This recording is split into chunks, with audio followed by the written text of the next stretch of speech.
अस्सलाम वालेकुम नाज़रीन, आप देख रहे हैं HND न्यूज़।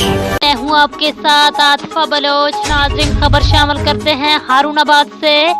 HND न्यूज़ के इंचार्ज नुमाइंदगान गुलाम मोहिउद्दीन की रिपोर्ट के मुताबिक हारूनाबाद काम करने के बहाने घरों में घुसकर चोरी की वारदात करने वाली खवातीन के गिरोह की 2 खवातीन अवाम के हत्थे चढ़ गईं। पुलिस ने दोनों खवातीन को हिरासत में लेकर तफ्तीश शुरू कर दी है।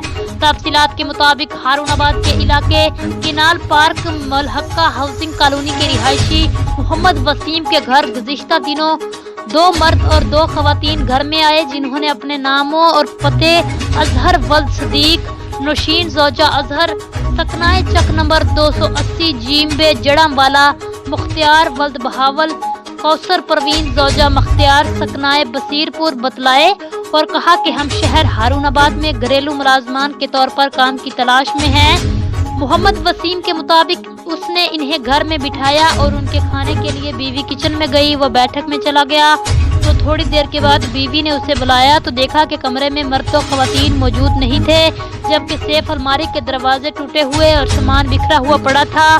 पड़ताल करने पर सेफ अलमारी में 8 लाख रुपए मालियत के तलाई जेवरात गायब चोरी पाया गया। सीसीटीवी फुटेज के जरिए अवामुन्नास ने मज़कूरा 2 खवातीन को पकड़कर पुलिस के हवाले कर दिया है। पुलिस ने खवातीन को हिरासत में लेकर तफ्तीश का आगाज कर दिया। इसके साथ ही न्यूज़ बुलेटिन से अब तक के लिए इतना ही। मज़ीद किसी भी खबर और उसकी अपडेट के लिए आप HND न्यूज़ के साथ रहिएगा।